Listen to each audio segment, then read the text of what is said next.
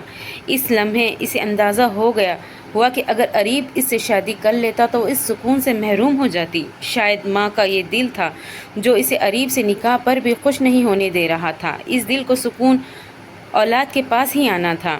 حنظل سے شادی کا پہلا مقصد اسے اب سمجھ آ رہا تھا۔ چلے اسے ظاہر میں گم دیکھ کر حنظل نے گویا اسے احساس دلانا پڑا کہ وہ پبلک پلیس پہ کھڑے ہیں۔ نوا نے چونک کر اس کی جانب دیکھا، پھر ہولے سے سر ہلاتے گویا چلنے کا اندیا دیا۔ ظاہر اس کی گود میں تھا، جبکہ وہ دونوں سامان سمیت باتیں کرتے آگے بڑھ رہے تھے۔ تم کہاں کی تیاری کر رہے ہو؟ کھانا کھانے کے بعد وہ تینوں لاؤنج میں بیٹھے تھے جب موبائل پر کوئی میسج دیکھتے اسفن ان سے جانے کی اجازت مانگنے لگا۔ میں نے آپ کو بتانا تھا کہ ایک بہت کلوز فرینڈ یہیں پر ہوتا ہے۔ میں نے اسے آنے کا بتا دیا تھا۔ اب اس کی ضد ہے کہ رات اسی کے پاس رکوں۔ اسفن کی بات سن کر نوا بھی گھبرائی۔ تو آپ ویسے ہی کل ان سے مل لائیے گا۔ وہ جو ابھی تک ریلیکس تھی، اسفن فی الحال کچھ دن یہیں ہے۔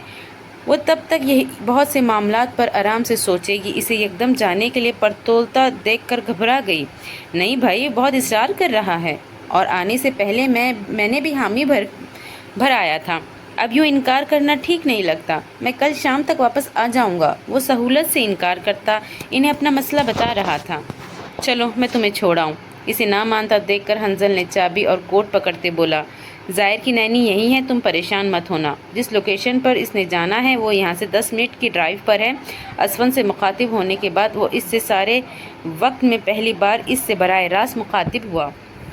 وہ تو اسفن کے جانب پر ہی پریشان سی ہو گئی۔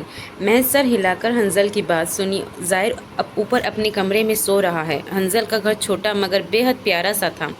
نیچے ایک کمرہ، کچن، لاؤنج اور ایک ڈرائنگ روم تھا، جبکہ سیڑھیاں چڑھ کر اوپر 2 کمرے اور اٹیچ باتھ روم تھا۔ 2 کمروں میں سے ایک کمرہ ظاہر کا تھا اور ایک حنظل کا تھا، جبکہ نیچے والے روم کو اس نے اپنا آفس بنا لیا تھا۔ نینی رات کو واپس چلی جاتی تھی، کچھ ہی دیر میں وہ جانے والی تھی۔ وہ جو حنظل کی موجودگی سے خود کو لاتعلق ظاہر کر رہی تھی، اب یوں اکیلے ان سب کے جانے کے بعد اس کا سامنا کرنا اسے بہت مشکل لگ رہا تھا۔ وہ اپنی ہی سوچوں میں گم تھی۔ جب وہ دونوں وہاں سے جا چکے تھے، وہ ہاتھ مروڑتی سوچ میں پڑ چکی تھی اب وہ کیا کرے۔ اس سب کو تو اس نے اب تک سوچا بھی نہیں تھا۔ حنظل کا رویہ اسے ابھی بھی اجنبی سا لگ رہا تھا۔ اس نے نوا سے زیادہ بات بھی نہیں کی تھی، شاید وہ بھی اس سب کے لیے ذہنی طور پر تیار نہیں تھا۔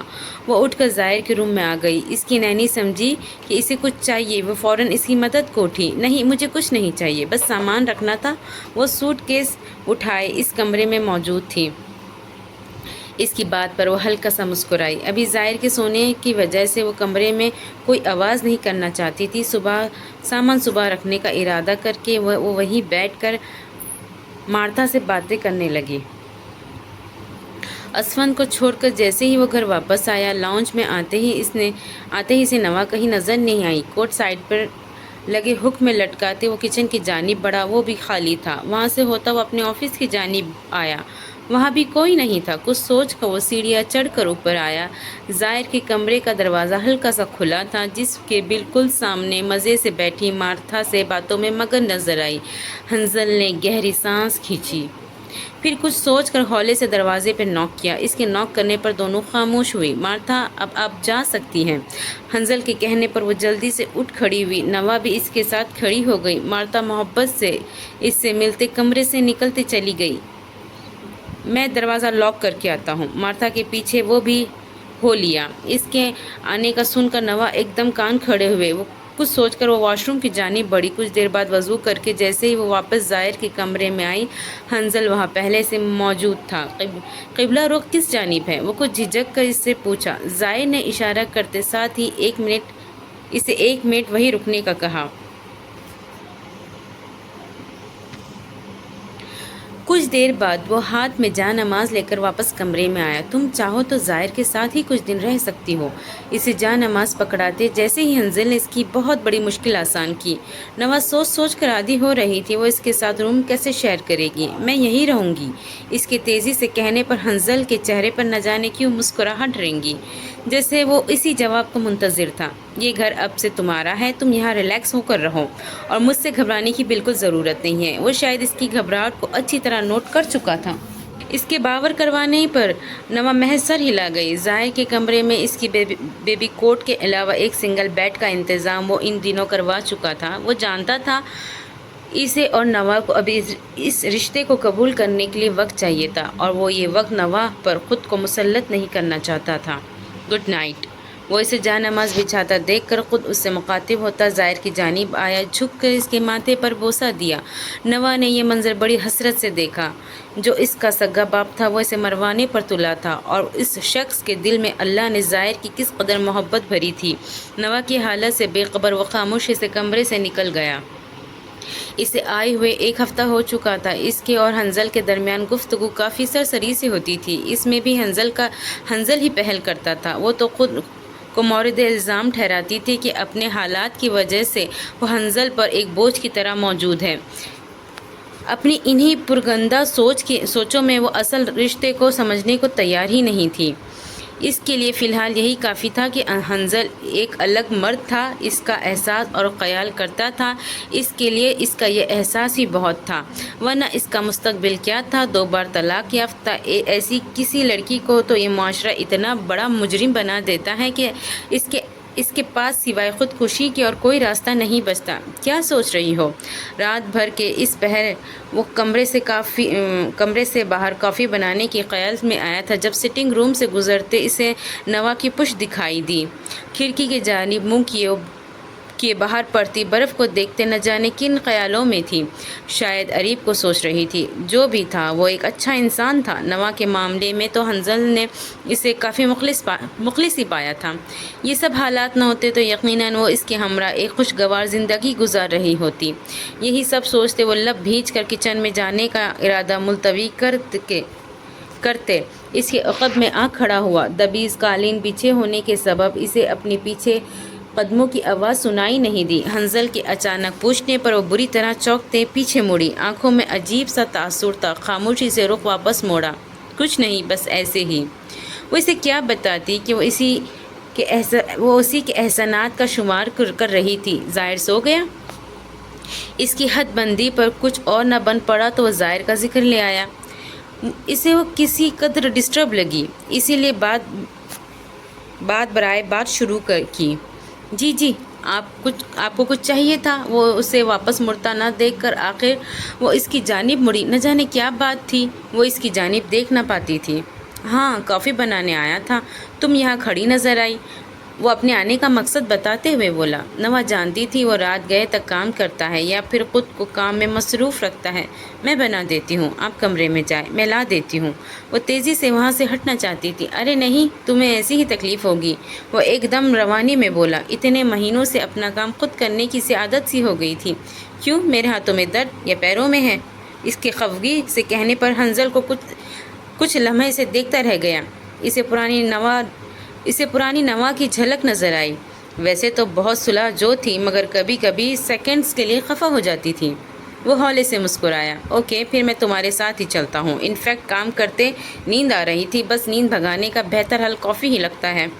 اب دوبارہ کام کرنے لگ گیا تو یہ نہ ہو کہ تمہارے آنے تک سو جاؤں۔ اس کے پیچھے چلتا ہوا باتیں کرتا کچن میں داخل ہوا۔ اس کی بات پر وہ بھی ہولے سے مسکرائی۔ اتنا کام کر کے آپ خود کو کیوں تھکاتے ہیں؟ اس کی بات پر حنظل ٹھٹکا۔ لہجہ اور انداز سادہ سا تھا، مگر اسے فروا کی یاد دلا گیا۔ وہ بھی اس کے لیے ایسے ہی فکر مند ہو جاتی تھی۔ فروا صحیح کہتی تھی، نوا اسی کا پرتو ہے۔ کبھی کبھی زیادہ کام آپ کے لیے کتھارس ثابت ہوتا ہے، سکون ملتا ہے، فرسٹریشن ختم ہوتی ہے۔ جس سادگی سے اس نے فکر دکھائی تھی، اسی سادگی سے وہ بھی اپنا حال بیان کر گیا۔ نوا کا کافی بیٹ کرتا ہاتھ تھم گیا۔ وہ جب سے یہاں آئی تھی اس نے حنظل کو ایسے ہی مشین بنتے دیکھا تھا، وہ پہلے بھی بہت زیادہ باتونی نہیں تھا لیکن خوش مزاج تھا۔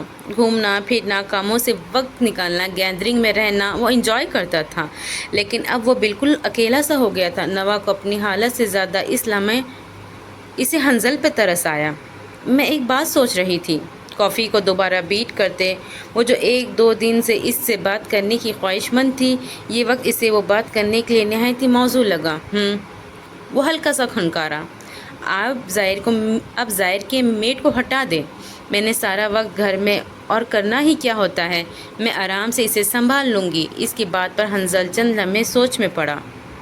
تم اگر یہاں کوئی جاب کرنا چاہتی ہو تو مجھے کوئی اعتراض نہیں۔ اس کی بات پر وہ ہولے سے نفی میں سر ہلا گئی۔ نہیں، ابھی نہیں۔ نہ جانے وہ کیوں یاسیت کا شکار ہو رہی تھی۔ مجھے اچھا لگتا ہے ظاہر کے ساتھ ٹائم سپینڈ کرنا۔ آپ بے شک آفس جوائن کر لے۔ اس کی بات پر حنزل کو ادیتی یاد آئی۔ وہ جب آفس جاتا وہ نہ جانے کیوں آگے پیچھے پھرتی تھی۔ چلو دیکھتا ہوں۔ وہ نوا سے ایسی کوئی بات ڈسکس نہیں کر سکتا تھا۔ کافی کا مگ لے کر اس کا شکریہ ادا کرتے وہ اپنے کمرے میں جا چکا تھا۔ نوا لائٹس آف کرتی ظاہر کے کمرے کی جانب بڑھی جہاں اس کا قیام تھا۔ آج آپ بہت دنوں بعد پرسکون نظر آ رہے ہیں۔ فرحانہ کی بات پر کتاب پڑھتے وہ مسکرائے۔ یہ ان کی بہت پرانی عادت تھی، رات میں سونے سے پہلے کتاب کا چاہے ایک صفحہ ہی کیوں نہ پڑھنا ہو۔ فرحانہ کی بات کا جواب دینے کی بجائے وہ مسکراتے، اینک آنکھوں سے اتارتے، بک کی سائڈ پر رکھ کے سائڈ ٹیبل پر رکھنے کے بعد مکمل طور پر ان کی جانب مڑے جو سونے کے ارادے سے چادر ٹھیک کر رہی تھی۔ جی جناب بیگم، آج میں بہت خوش اور مطمئن ہوں، اسی وجہ سے میں آپ کو پرسکون بھی نظر آ رہا ہوں۔ ان کے لہجے کی بشاشت پر فرحانہ نے بیڈ سے ٹیک لگاتے ان کی جانب دیکھا۔ اور اگر میں غلط نہیں تو یہ سکون، خوشی اور اطمینان نوا کی شادی کے بعد سے ہی آیا ہے۔ ان کے اندازے کی درستگی پر وہ اثبات میں سر ہلا گئے۔ بے شک میں نے بیٹیوں کو کبھی بوجھ نہیں سمجھا اور ہمیشہ آپ کو بھی یہی سمجھاتا ہوں کہ بیٹیاں بوجھ نہیں ہوتی، مگر باپ ہونے کے ناطے ایک پریشانی رہتی تھی کہ میری زندگی میں ہی کوئی ذمہ دار اس کا ہاتھ تھام لے۔ بے شک اسفند پر مجھے شک نہیں کہ میرے بعد وہ اپنی بہنوں کا شاید میرے سے بھی زیادہ خیال رکھے، مگر میری بیٹیاں بہت خوددار ہے، وہ یقیناً اسفند کی زندگی کو تنگ کرنا نہیں چاہیں گی۔ پھر آخر ایسے میں نوا کا کیا بنتا؟ بس صرف یہ ایک فکر کھائی جا رہی تھی، زندگی اتنی بے یقین ہے کہ کب کیا ہو جائے کچھ معلوم نہیں، بس اسی لیے میں پریشان تھا، لیکن شکر ہے اب وہ مضبوط ہاتھوں میں ہیں، اب میرا دل مطمئن ہے۔ ان کی بات پر وہ غور سے سن رہی تھی۔ نہ جانے یہ اریب کو کیا بنی تھی، ایسا لگتا تو نہیں تھا وہ کیسے لوگوں نے چہروں پر نقاب چڑھا رکھے ہوتے ہیں، ہم تو کبھی لوگوں کو سمجھ ہی نہ سکے۔ وہ افسوس بھرے لہجے میں گویا ہوئی، میرا تو ماننا یہ ہے کہ اللہ جو بھی کرتا ہے بہت اچھے کے لیے کرتا ہے۔ آپ یہ شکر کیوں نہیں کرتی کہ شادی سے پہلے ہی یہ سب ہو گیا؟ اگر یہ سب بعد میں ہوتا تب ہمیں اور نوا کو زیادہ تکلیف ہوتی۔ ان کے سمجھانے پر فرحانہ پھر سے سر ہلایا جیسے وہ سب سمجھ میں آ گیا ہو، اور ویسے بھی وہ جتنی ٹوٹی بکھری ہے حنزل سے زیادہ بہتر انداز میں اسے کوئی نہیں سمیٹ سکتا، اور وہ بھی شاید حنزل کے لیے سکون کا باعث بنے، اپنے تحمل اور صبر رکھنے والے مزاج کے باعث۔ وہ مزید گویا ہوئے، پتہ نہیں مجھے کیوں نوا اور حنزل آپس میں کھچے سے لگتے ہیں، ان میں میاں بیوی والی کوئی بات نہیں لگتی۔ دیکھا نہیں آپ نے، آج بھی شام میں بات کر رہے تھے، ساتھ بھی ایسے بیٹھے تھے جیسے کوئی بہت مجبوری کا سودا ہو، اور نوا وہ تو لگتا ہے ہماری کال ختم ہوتے ہی بھاگ کھڑی ہوتی ہوگی، مارے باندھے بات کر رہی ہوتی ہے، کہیں وہ ہم سے بھی تو ناراض نہ ہو۔ انہیں ایک اور وہم لاحق ہوا، آپ کے خیال میں ان کی شادی ایک نارمل شادی تھی؟ حنزل نے اپنی خواہش کا اظہار بھلے خود سے کیا تھا، مگر یہ اس کی خواہش سے زیادہ ہمیں سنبھالنے کی کوشش لگ رہی تھی۔ یاد نہیں، وہ اور فورا ہمہ وقت دوسرے کے غم بانٹنے کو تیار رہتے تھے، اور پھر ہم تو اس کے اپنے ہیں۔ جہاں تک بات رہی نوا کی، تو وہ اتنے دھوکے کھا کے یکدم کیسے اس کے ساتھ نارمل رہ سکتی ہے؟ وہ تو شاید اسے کسی احسان کے پیرائی میں دیکھ رہی ہوگی، مگر مجھے یقین ہے کہ جلد ہی دونوں میں اپنے دائروں سے باہر آئیں گے، اور اس کی سب سے بڑی وجہ ظاہر بنے گا۔ وہ جیسے لمحوں میں ان کے حالات کو لفظوں میں سمو گئے۔ اللہ کرے ایسا ہی ہو، فرحانہ نے صدق دل سے دعا دی۔ ظاہر نیچے کارپیٹ پہ بیٹھا کھلونے سے کھیل رہا تھا، نوا پاس ہی کسی میگزین کو پڑھنے میں مصروف تھی۔ اس کے کہتے ہی حنزل نے مہینہ ختم ہوتے ہی ظاہر کی میٹ کے پیسے کلیئر کر کے اسے جواب دے دیا۔ وہ نوٹ کر رہا تھا کہ ظاہر کو بھی اب اس کی عادت ہو رہی ہے۔ وہ بڑے آرام سے سب کچھ مینیج کر رہی تھی، ظاہر گھر کے کام، یہاں تک حنظل کے بھی بہت سے کام اس نے اپنے ذمے لے لیے تھے، یہ کہہ کر کہ میں فارغ ہی ہوتی ہوں، آرام سے کر لوں گی، اسی بہانے بزی بھی ہو جاؤں گی۔ حالانکہ وہ دیکھ سکتا تھا کہ ظاہر کی فل ٹائم ڈیوٹی ہے، بڑا ہونے کے ساتھ ساتھ وہ کرولنگ اور ایسے ہی بہت سے کام سیکھ رہا تھا جس کے لیے ہر وقت اس پر دھیان رکھنا ضروری ہوتا تھا۔ نوا بڑے آرام سے یہ سبھی کام کر رہی تھی۔ ظاہر کے کپڑے لینے کی ضرورت ہے، میرا خیال ہے وہ جو کم گو تھا، نوا تو اس سے بھی 10 ہاتھ آگے تھی۔ اس سے بات کرنے کے لیے حنظل کو ہمیشہ ہی ایسی باتوں کا سہارا لینا پڑتا تھا، ورنہ اگر وہ سارا دن بھی اس سے بات نہ کرتا تو وہ بھی اس سے بات نہیں کرتی تھی۔ کیوں؟ کیا ہوا؟ وہ جو میگزین میں اور ظاہر میں مگن تھی، اس کے پکار پر چونک گئی۔ حنظل کو کبھی کبھی محسوس ہوتا تھا کہ وہ اس کی پکار پر سہم سی جاتی ہے۔ چونک کر دیکھنا، ایسا نہیں ہوتا، مجھے اس کے کپڑے چھوٹے لگ رہے ہیں۔ اس کی توجہ دلانے پر اس نے اب کی بار غور سے ظاہر کو دیکھا۔ اس کے کپڑے واقعی پورے تھے۔ اسے اپنی کوتاہی کا احساس ہوا۔ مجھے اندازہ نہیں رہا، وہ شرمندہ سی بولی۔ کوئی بات نہیں، ابھی فری ہو تو چلتے ہیں، آج تو میرا بھی آف تھا، اس نے جیسے نوا کو اطلاع دی۔ وہ 1 گھنٹے سے سٹنگ روم میں بیٹھا ٹی وی دیکھ رہا تھا، مگر یہ غیر معمولی پن بھی نوا کے غیر معمولی نہ لگا۔ وہ اس سے پوچھ ہی لیتی کہ آج گھنٹے سے یہاں کیوں بیٹھے ہیں۔ وہ تو خود میں اور ظاہر میں ایسی مگن تھی جیسا کوئی تیسرا وجود ہو ہی نہ۔ نہیں، میں بزی تو نہیں، چلے، وہ بادل ناخواستہ مان گئی۔ گھر سے نکلتے وقت حنظل نے اسے کارڈ دیا۔ میں اس کا کیا کروں گی؟ اس نے حیرت سے کارڈ کو دیکھا۔ شاپنگ کیا مفت میں کرو گی؟ اس کی بات پر وہ کھسیانی ہوئی۔ نہیں، میرے پاس بھی کارڈ ہے۔ اس کی بات پر حنظل کا کوٹ پہنتا ہاتھ تھما، ایک اچھتی نگاہ اس کی جانب ڈالی۔ اطلاع دینے کا شکریہ، لیکن آپ اس وقت اپنے شوہر اور ظاہر کے باپ کے ساتھ جا رہی ہیں، لہٰذا میری کمائی کو ہی حلال کرے تو بہتر ہے۔ وہ سنجیدہ سا کہتا اسے باہر آنے کا اشارہ کرتے نکلتے دروازے کو لاک کر کے گاڑی کی جانب بڑھا۔ اس کی بات پر وہ لب بھینچی، ظاہر کی پرام گھسیٹتی گاڑی کی جانب بڑھی۔ ظاہر کو کار کی سیٹ پر پیچھے بٹھاتے اسے آگے بیٹھنے کا اشارہ کرتے خود ڈرائیونگ سیٹ سنبھال چکا تھا، مگر آپ ساتھ ہیں تو اس کی سوئی وہیں اٹکی تھی۔ گاڑی میں بیٹھتے بھی کارڈ والا ہاتھ ہنوز اس کی جانب بڑھائے وہ بولی، یہ بھی ہو سکتا ہے کہ تم کسی اور شاپ میں چلی جاؤ اور میں کسی اور میں، ایٹ لیسٹ تب تو تمہارے پاس کارڈ ہونا چاہیے پے کرنے کے لیے، اور تم اتنی بحث کیوں کر رہی ہو؟ کارڈ یہ ہے، کوئی بم تو نہیں کہ تم پریشان ہو جاؤ۔ تمہارے ساتھ شادی تمہیں صرف ایک گھر اور 3 وقت کی روٹی کے لیے نہیں کی تھی، تمہاری بہت سی ضروریات ہوں گی، ظاہر کی چیزوں سے الگ اپنے لیے بھی شاپنگ کر لینا۔ تمہارا شوہر کنگلا ہرگز نہیں ہے۔ اسے اچھے سے بہت کچھ باور کرواتے وہ خاموش ہو گیا۔ اب کی بار نوا نے لب بھینچے اور کارڈ واپس بیگ میں رکھ لیا۔ اسے نہیں یاد پڑتا کہ نوشیروان نے کبھی کوئی مان اسے دیا تھا، نہ جانے کیوں آنسوؤں کا ایک گولا اس کے گلے میں پھنس گیا تھا۔ وہ حنظل اور نوشیروان کا مقابلہ نہیں کرنا چاہتی تھی، لیکن پھر بھی یہ تقابل ہو رہا تھا۔ پھر سارا وقت حنظل نے اسے اتنا بزی رکھا کہ اس کے ذہن میں اپنے اور ظاہر اور حنظل کے علاوہ کوئی اور آیا بھی نہیں۔ بہت تھک گئے یار، یہیں سے کچھ کھا لیتے ہیں، پھر گھر چلیں گے۔ وہ تھیلے اٹھائے بولا۔ اب کی بار نوا نے بحث نہیں کی، چپ چاپ گاڑی میں سب تھیلے رکھ کر وہ اس کے ہمراہ ظاہر کی پرام گھسیٹتے ایک ریسٹورنٹ میں داخل ہوئی۔ وہ دونوں آمنے سامنے بیٹھے تھے۔ ظاہر کب کا سو چکا تھا، نوا نے اسے پرام سے نہیں نکالا۔ کبھی کبھی اسے یہ زندگی ایک خواب لگتی تھی، اتنا سکون، اطمینان، عزت اور مان۔ جب یہی اس کی اصل منزل تھی تو وہ اتنی تکلیفوں سے کیوں گزری؟ وہ سمجھنے سے قاصر تھی، بالکل ایسی ہی جیسے حنظل کے چہرے کے زاویوں سے کچھ بھی اخذ کرنے سے قاصر تھا، مگر اتنا ضرور اندازہ تھا کہ اس کے دماغ میں کچھ چل رہا ہے۔ تمہیں کس طرح کا فوڈ پسند ہے؟ اسے بولنے پر اکسانے کے لیے وہ بولا، آپ جانتے تو ہیں میں اور آپ ہمیشہ کچھ بھی کھا لیتے تھے۔ وہ اپنی ہی رو میں بول گئی، مگر اپنی غلطی کا احساس ہوتے ہی وہ ایک دم خاموش ہوئی۔ ہاں، تم اور فروا بہت سی عادتیں ایک جیسی ہیں۔